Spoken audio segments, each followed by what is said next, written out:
Hi everyone, welcome to another one of my video. Today I've got a 1990 Skyline R31. This is the last of the R31 made here in Australia. This one's the basic model, the executive one. Still comes with the 3-liter engine. I'll quickly show you around. This one, as I said, the entry-level one was 22,000 or something, brand new. Comes with normal, steel wheels with wheel covers.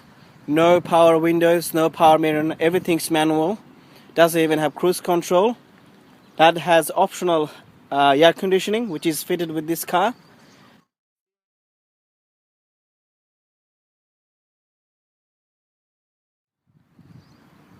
The body is actually quite good.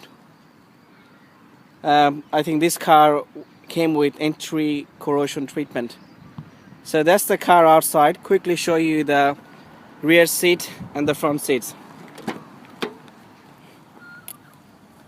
That's the rear seats there. And that's the front seat.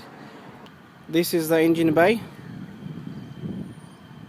3-liter RB30 engine. Here is the boot. Quite spacious. Now we're going inside to have a look at the interior. Manual controls, no power settings at all. As we are in, left hand side you got the left hand side vent, blood locks and center vents, the air conditioning controller, very basic self-explanatory controls there, and I put a Kenwood CD player there, and comes with, this one is 4-speed automatic transmission. Now this one's got a thing called power shift. This is nothing but your whole function or overdrive as you use it. So it selects the lower gear as you're driving along. Then bit of storage. Now on the central console panel, like I said earlier in the video, this one is a basic model, so all you get is fuel gauge on left, your speedo, RPM, and the coolant temperature on the right. Now this here, I'll try to turn it on to show you the... So you got all the warning lights on the right hand side, and a few more warning lights here as well. As I open the door, you'll see that it is. I'll turn the stereo off. Now on the left hand side, we have the clock settings and the instrumentation illumination controller here. Rear defogger. Normally I believe this one's got one of the power window or mirror controllers there, and with the TI model you got your central locking here, I think, and indicators and wiper controllers. Very basic interior. Let's drive the car. Alright, I will start with the interior. I think the interior is very dated now. It shows, it really shows that it is an old interior. But you have driven few of the old cars like Cressida and even the Mazda 99 or the BMW's. Interior still looks nice today, but this one really is pretty basic. So not really big fan of the interior, especially this model here with this as a steering wheel. I don't like it at all.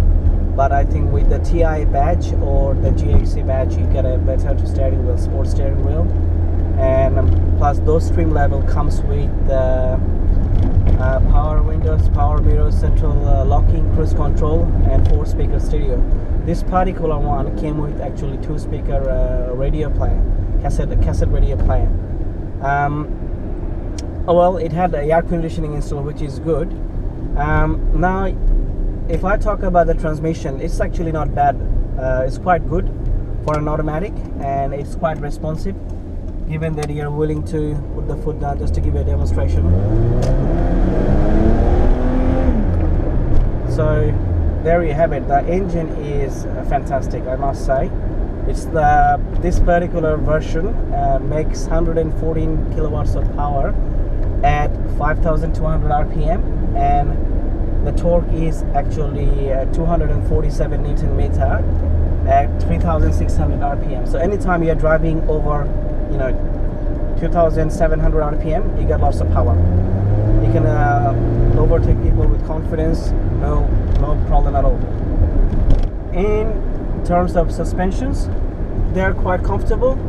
They're not harsh, but they can handle corner speed as well. But I took the roundabout in 50 and no problem. And being a rear wheel drive, you'll always enjoy. You know, it's only a pity is if I had it with a manual transmission, it would have been like an absolute joy to drive. But anyway, I found an automatic, so I bought an automatic. Next is interior. You know, the seats are comfortable. The back, you got plenty of space because it's not a small car, it's quite a big car. And now, would I buy one? Well, I am a fan of Skylines, Nissan Skylines. I had an R32 for 3 years. I drove it every day. I mean, it cost me a bit on the fuel, but I just loved it. So that's why I bought this R31, because I wanted to see how it all started. And as you know, this is the first Skyline to use the RB engines. Now only here in Australia they were only available with the 3-litre inline six, but in Japan and everywhere else they used to have the 2-litre one, 2-litre turbo, 2.5-litre and everything else. If you find one, you know, in a good price, you can buy it, but I would rather recommend to buy a bit better version, better trim level one. If you find that Skyline with GXC or TI trim level here in Australia, there I think would be much more comfortable, because I think their seats are even better power, better steering, as I told you earlier, cruise control and all the manual controls as well. So preferably look for one with manual transmission, a bit up-spec model. But overall, like I said, it is very fun car to drive. Put it full down and it just goes. But thank you for watching my video. I'll catch you next time.